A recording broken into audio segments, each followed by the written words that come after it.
Hello and welcome to another Conskipper podcast. I'm John Evans. And I'm Nick Banks. We're here to talk about a movie that's in theaters today.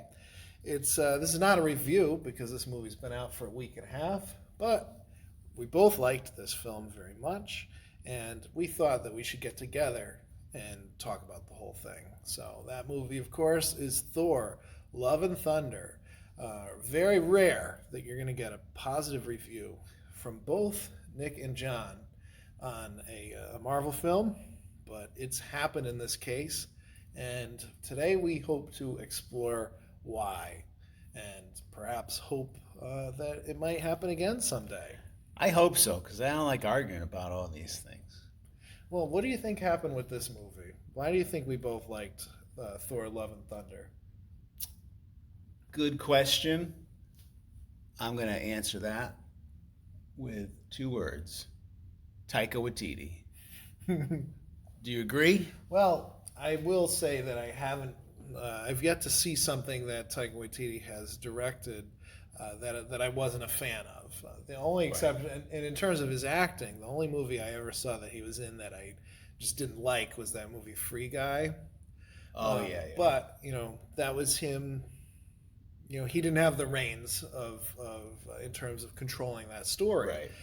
Anything that he's done, the written and directed works, and especially all the recent works like Jojo Rabbit and Our Flag Means Death, I can't get enough of his storytelling at the moment. As a lot of people, I think he's really connecting with many audiences, although not necessarily the entire Marvel audience. Right. Not the entire Marvel audience, which is also kind of surprising to me, and we've talked about and we'll talk about on the podcast today, that why you like it, why I like it, is because it stars Marvel characters. It has aspects of Marvel, comics, as well as the Marvel film universe, the MCU, but it does so in a different way, a little bit different sensibility, which is what I thought people were asking for. And they got it, and then they didn't like it. Or not everyone, but certainly there's a segment of Marvel fans and reviewers and critics that didn't like that it was different. Well, and it's also the other thing that I always hear about these Marvel movies is how much everybody loves the jokes. Right. They want to go and laugh it up. And this movie I thought was actually funny. Which is not something that I say about the typical Marvel fare. Your hey Squidward, oh hey Grimace, Right. Or trying to pass off a swear word like it's edgy. Right. The comedy here was very much the kind of comedy that you see in Taika Waititi's works, the works of his other contemporaries, the comedians, writers, and directors from New Zealand. Right. And that made it unique. Right. And the Marvel Cinematic Universe doesn't really have many unique chapters. I think the last time we saw that really was the first Guardians of the Galaxy film. Yeah, and as we've said, if this is a movie, if you're going to a Marvel movie to laugh, this is the one. There was laughter in the theater when I was watching it that I haven't heard before recently in a Marvel film. Legitimate, belly laughs, clapping, reactions to the jokes, to not only the jokes, but some of the more poignant scenes as well. And that's, I think, our big mystery is, why is this film, Thor: Love and Thunder, not being embraced to the extent that something like Doctor Strange and the Multiverse of Madness was recently embraced, or some of the other fare, which has not been unique, has not been funny, certainly, and has not been original. And I think that one of the other ways that this story stands out is that not only is it unique, it's a self-contained movie. Right. You don't have to see all of the other films and shows and have your checklist before you come in to make sure you understand what happened after the credits on this one and what happened in this episode of this other thing. It was a self-contained film from start to finish. I mean, it was actually, I thought, refreshing how, the Guardians of the Galaxy, they appear in the beginning because they have to, because the last time we saw Thor, he was with them. And, Right.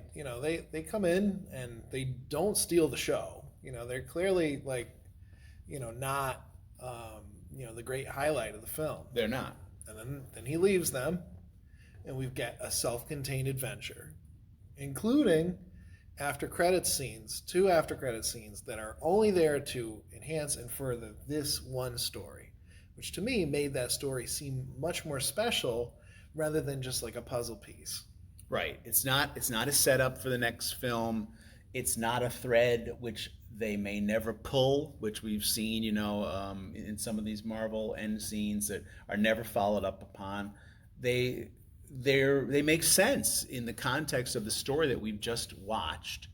They answer a question, in some ways. They also tease, aspects of for the future, but it's done in a what's the word? A sort of a way that makes the people want to come back, that entices them, that doesn't just say like, oh, this is going to be for the next 10 movies. There's nothing in there that with these scenes like that.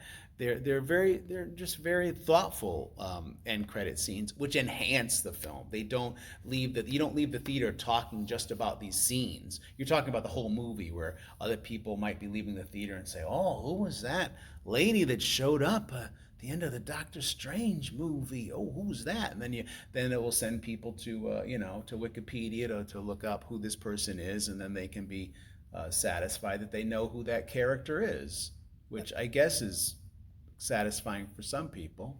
And I think that the other thing, the big difference of the comedy, is that the Thor: Love and Thunder doesn't take itself seriously, Right. whereas most of the Marvel formula is about high fives and wisecracks, where the audience you get to feel cool if you like it, And if you know it, and or yeah. most people, other than I guess hardcore comics fans, probably know these things, but then when the people rush home and check it out on the internet, then they can feel like they're part of the club. But the one thing you said about the comedy too, and I've been turning this over in my mind, we've talked about in the past how like every character in the MCU is basically a version of the classic Peter Parker Spider-Man with their sense of humor. Yeah, what I'd said was that the problem with Spider-Man in the MCU films is that by the time he finally came out, there were so many different wisecracking protagonists, Right. who cracked jokes when they were fighting the villains and like took the wind out of their sails with one-liners, that by the time Peter Parker comes along, who's the one that's known for that, Right, that's his right? thing. You already have everybody. Tony Stark was the archetype for the whole thing, and then like even Doctor Strange is cracking jokes, Right. and it just it made nobody special because Right. everybody was the same. Even unbelievably, Bruce Banner, who was turned into a bumbling, fumbling, nutty professor, when that character did no other media does he appear in that fashion, other than things for children, like programs for children, which do it better. Marvel's Superhero Squad does it better than much better than the Hulk that we see in the MCU films. But Thor's different, and that's why in this movie he's different. He's not Tony Stark or Stephen Strange, which is basically Tony Stark with like a cape. He's not that. He's his own sense of humor, and that's refreshing. And the silliness of like Right. he destroys a sacred monument, right. while trying to save everybody, and there's all this collateral damage, and this recurring thing for him every time, right? Oh, it's another great Thor adventure, Right. like his hubris is kind of keeps him from being able to see like the that not everything he does is going to come out perfect, Right. It had that classical feel to like a really classical hero. Yes. Right, whereas the modern Marvel characters are not classical heroes, and I think that's the other thing for me that made this so refreshing to me is that this film, Thor: Love and Thunder, is deeply rooted in telling a mythological story. It's much more efficient than a lot of what's come before it. It's not a film that's driven with all of this minutia of like, oh, we have this thing that we need to change and do this and do that, and whereas Thor's arc before this was, all about him, having to craft Stormbreaker, right? And that was his arc. It's like a gathering, making sure he's in the right place, in the right time, and talking to the right people, blah blah blah blah blah, right? Whereas in this, like all of those things are set up. We've got the weapons. We know what they do. Right. We know what Thor's powers are. Like it doesn't have to take the time to explain everything to us, right? And when you get down to something that's also again rooted in mythology, right? He's got this chariot driven by goats, right? Who just happen to be screaming the whole time in this one.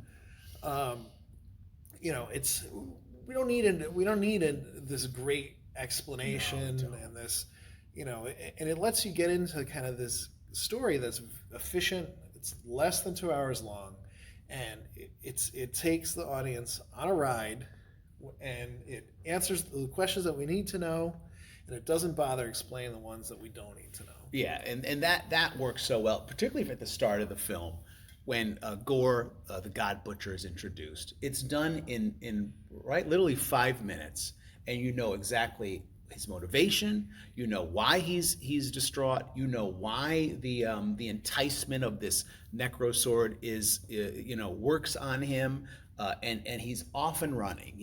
Do we need to know the origins of the necro sword? No. Do we need to know everything else about this guy's past and history? We don't. If you want those things, and it's a different medium, you can read Jason Aaron's excellent Thor run from recent years, where a lot of this stuff is drawn from. But I don't care about the necro sword. I don't. In this film, it doesn't matter what his properties are, and say, and then another guy gets this later. No, and then it's they're not adapting the comics. Streamlining these comics. They're using them. They're adapting them, and for an adaptation, this works, and that's all you need. And I was fine with it. With everything we know about Gore, we know all we need to know, and then it's off to the races. And this was the kind of thing that, if you remember a couple of years ago when I couldn't stop complaining about the last two Avengers movies, I'd said to you, with Thanos, the whole thing was always telling. Oh, he's like this because this happened. Oh, this is the thing that when we were kids, this is what he was like. And there was no showing, and I think you probably remember me saying to you, how well would have seen have played where we see him, disenfranchised, he comes back a warrior, his community, doesn't embrace him the way he thinks it would, you know? Or a scene with him with the daughters where we get to see the cruelty instead of them just telling us, oh yeah, this is what he was like, Those are things that can be achieved in a couple of minutes to set up a villain, and that's all you need. That's all you need. Now, Christian Bale is one of the greatest actors of his time. Right. This is not the one that's going to be go down as his best. No, his best performance. But it was. He knew he was playing a villain in a zany comedy, and he got to show a little bit more of a range, I think, than he typically does. I mean, you could tell he was having fun with it, and. By having it be just this one guy also gave us a lot of time to have real clear physical conflict between two characters that was shown visually in a way that the audience, I think, could follow it a lot better than how most of these films end with big giant armies or big giant monsters to take down. It was the fact that the scenes are done in a certain way where you see these classic, as you said, sort of mythological battles between an antagonist wielding this sword and the protagonist wielding the axe and the hammer and the lightning bolt. You could see it all on screen. It wasn't sped up. It wasn't jumbled. It wasn't laden with CGI. Even when they have the shadow monsters, that's not played up to a great degree, which is good for this film. You want to see your main, the main cast duking it out in these battle scenes, and that's all you needed. And they were done. It was done very well, much better than it's been in a lot of these films, especially that take place in space and everywhere else. And there was no ridiculous jokes that take the wind out of your sails, like Illuma Wuddy. I had told you about that joke and how it just made me cringe to such a degree. I think it's the worst joke that's ever been written for a Marvel. That's saying a lot for a Marvel Cinematic Universe film. That Doctor Strange would not be aware of the Illuminati when that's something that's printed on magazines and grocery store checkout lanes, right? And like the concept, he wouldn't have heard this before, even if he doesn't know who's in this group. That's where I think the film, where this is not about that film, but that's where the film really lost me, because the Doctor Strange that I grew up with and know is one of the smartest individuals in the Marvel universe. He's quirky, he's odd, obviously because he deals with all of this magical realms that he's. But yeah, that he comes off as a dope is the worst characterization. And again, Tony Stark is gone. May he rest in peace. We don't need a magic user, Tony Stark, and that's what he's become, both in the Spider-Man films and in this one, and that's just terrible. It's terrible writing, and it's for a kid that grew up reading Doctor Strange's crazy adventures. It's not the character that we it's the character we have, but it's not the one we should have. And in terms of the Doctor Strange Multiverse of Madness is another movie that's directed by an auteur. Right.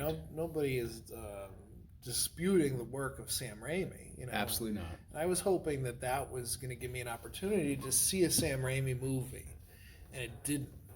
Didn't feel like it. There were maybe a couple seconds here and there that had some of his flourishes, but you could still tell that was a movie that was cranked out by the machine. Mm-hmm. Whereas Thor: Love and Thunder seemed more like a Taika Waititi movie. More like a Taika Waititi movie than Thor Ragnarok did, right? Even. And that's one of those cases, I think, like where letting the director just tell an efficient story on their own and not having to connect it into everything, right? Whereas Doctor Strange, like all of a sudden, here's Wanda, right? But then again, you don't necessarily even need to see the show, because in the show was all this nuance to her character, and then in this one it's like, oh wait, she's bad now? It's dismissed in less than 5 minutes, I believe. Yeah, so it's, I think that this was an example of, if you don't like Taika Waititi's films, you're not going to like the movie. No. And I think with the Marvel films having such a concrete house style, with the exception of Guardians of the Galaxy, I can see how that could be sort of like jarring, perhaps for some fans.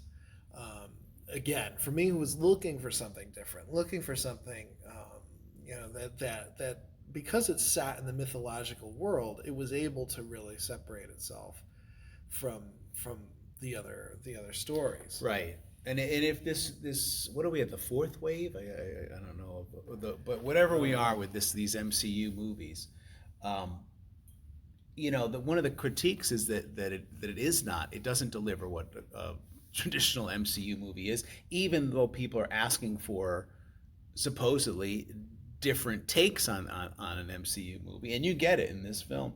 But the fact that it doesn't build to a grander universe or a bigger, the next Infinity War or whatever. Well, none of the films have done that. None of the recent films have done that. So I don't know why that would be a critique of this film. And like you said, if you don't like Taika Waititi's work, you are not going to like this film probably, because it's not different. It's not like everything else. And I wonder, as you said, with Sam Raimi, if he gets an opportunity to do another Doctor Strange film, maybe he'll have a little more leeway than he had as Waititi didn't have probably as much leeway with Ragnarok. That I'd be more excited to see an actual Sam Raimi, film, as anybody would imagine, than what he was probably pushed into. I also think in terms of what he did with the characters, he had a great opportunity there with Natalie Portman. We know like wasn't in the third film. She Mm-hmm. didn't come back for all the big all-star films. Because she wasn't happy with her role, which Right. wasn't really that fleshed out, just kind of being the love interest. And this was a movie that I feel like went back and made that even more meaningful, and gave her powers in a way that was again a very efficient a very efficient way to just get us into the story. Right. And I saw criticisms even about that, like, oh well, they did. I saw one thing that said like they don't say what kind of cancer she has. Like this movie did not need No. 15 minutes of us learning all about her cancer. No, it didn't. And a mythological story wouldn't do that either. Right. It would. Anytime a mythological story has a character who's not well, that's basically the extent of it. So and so was dying, right? That's all the you need. king needed to do something about it, Right. Or they went on a journey to try to fix it, Right. and that I felt like making this a leaner story was one of its strengths, and not only did it hearken to the mythological foundations of the Thor universe, it also, for me, I thought harkened back to some of the better action fantasy adventure films of the 80s. Yes.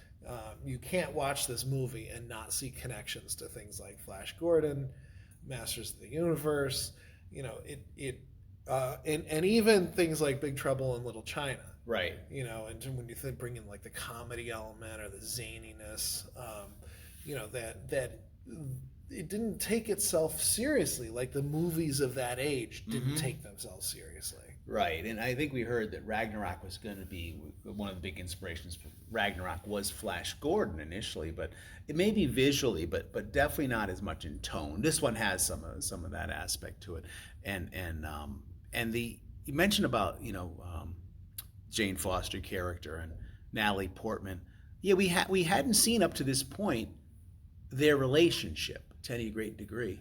And we get tons of it in this movie, and it's all interesting and funny when we see them struggle with the relationship and the flashbacks that Korg tells us, and even how they interact as like the former boyfriend and girlfriend, and even the relationship stuff between Thor and the Hammer and Stormbreaker, is funny stuff. And so people who were looking for Jane Foster relationship stuff, this is the movie to see, because it doesn't exist to a great degree in those other films. From what I remember, the first one is just her discovering Thor.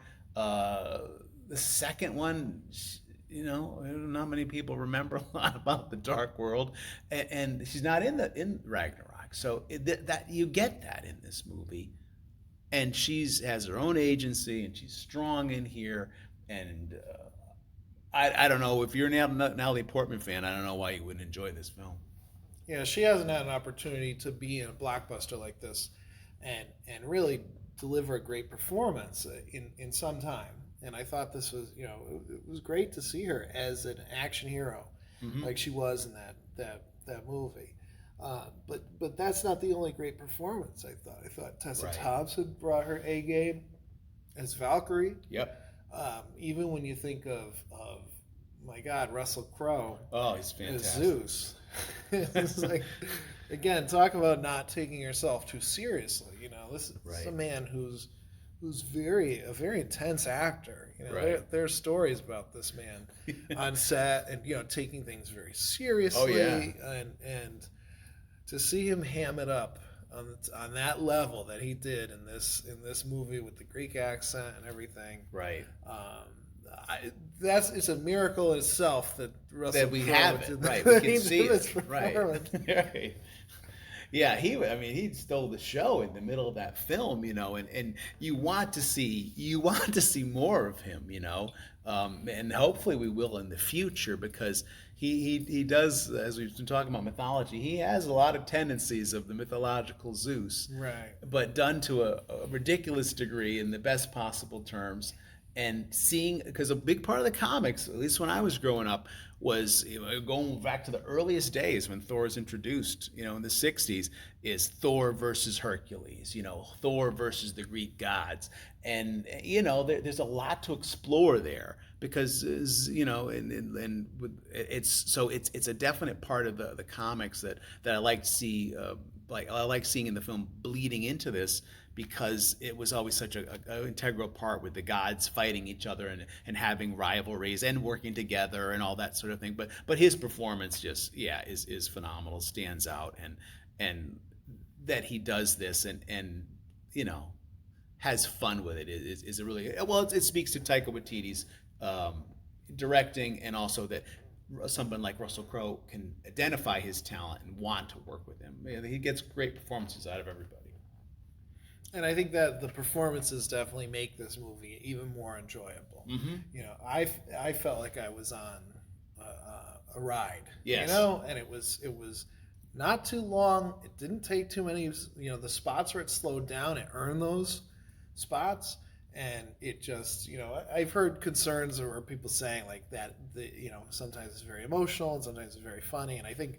This is a man who made a movie about, a boy whose imaginary friend was Hitler during wartime. So, I mean, that's what you're going to get. You get the mix. With this, that's what he does, right? It's serious, it's funny, it's sad, and sometimes these things come all at once. Right. And that's his sense of humor, that's his sense of storytelling. Right. And I can see how that might not identify with everybody, right? Or not everybody might relate to that. But here's the thing. In order for these movies to survive, because we are getting to the point where superhero movies have been going the way of the Western for the past 8 years, I would say, that eventually there's a point where audiences everywhere are going to have enough. Mm-hmm.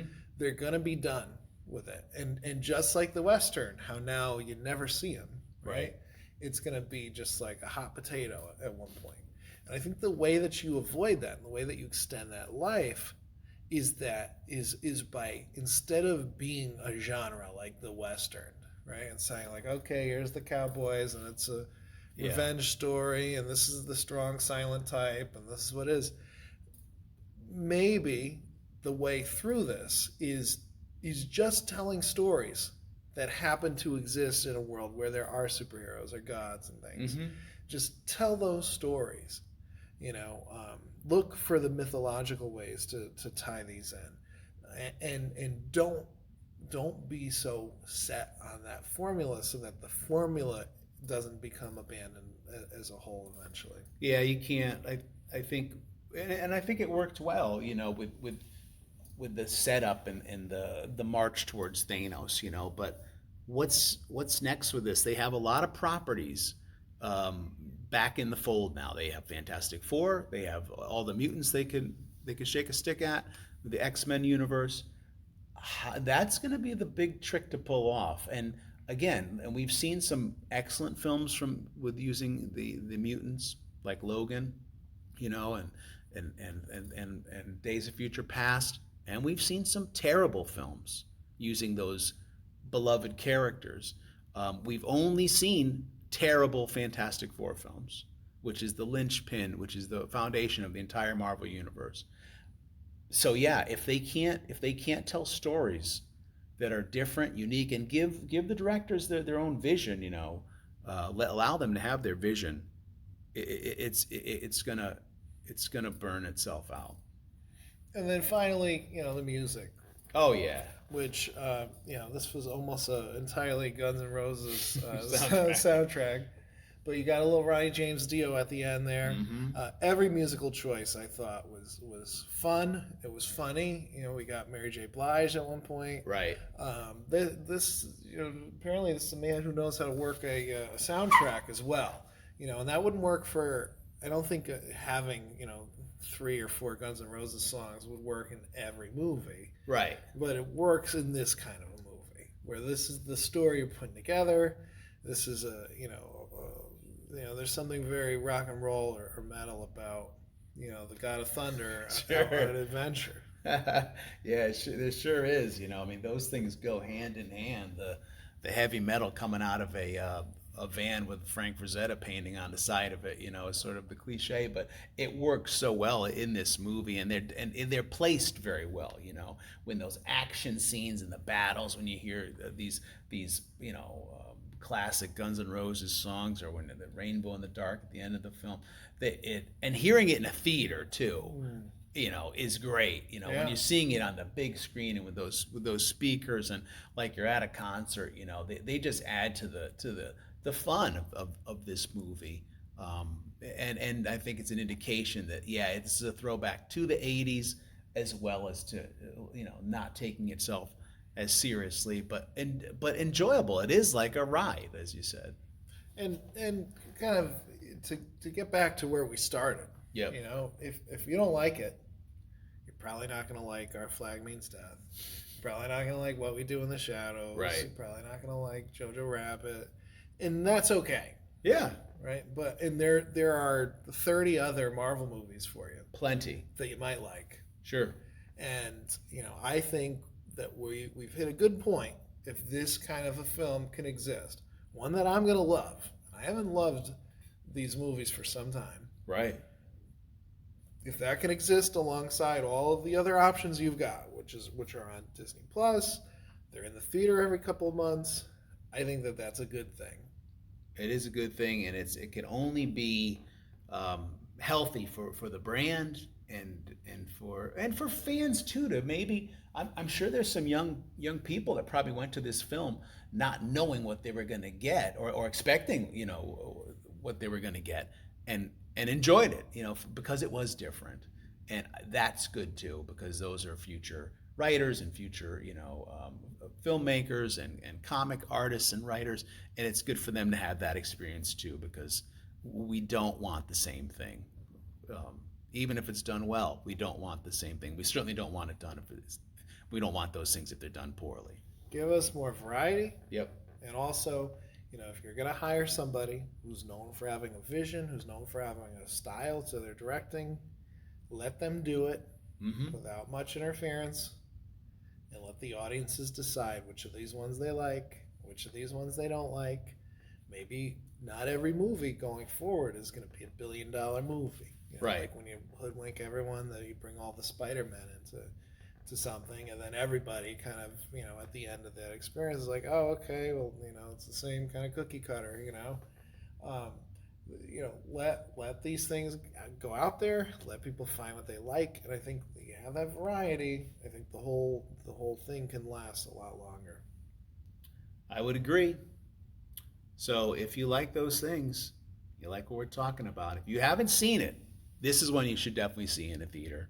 I think it, as we said before, it does benefit from the music, the sound, the imagery, the color, everything else that's on the screen. Definitely a good one to go see. Well, I think we've answered a lot of our questions. We have, and I think we're both looking forward to seeing this film again. If you liked this discussion, keep in mind that Conskipper.com has news, reviews, interviews, and all of the information that you need on comic books, pop culture, movies, and we've got some conventions coming up. So please keep your eyes peeled. Stay focused on Conskipper.com for all that information as it comes up. And we'll see you there.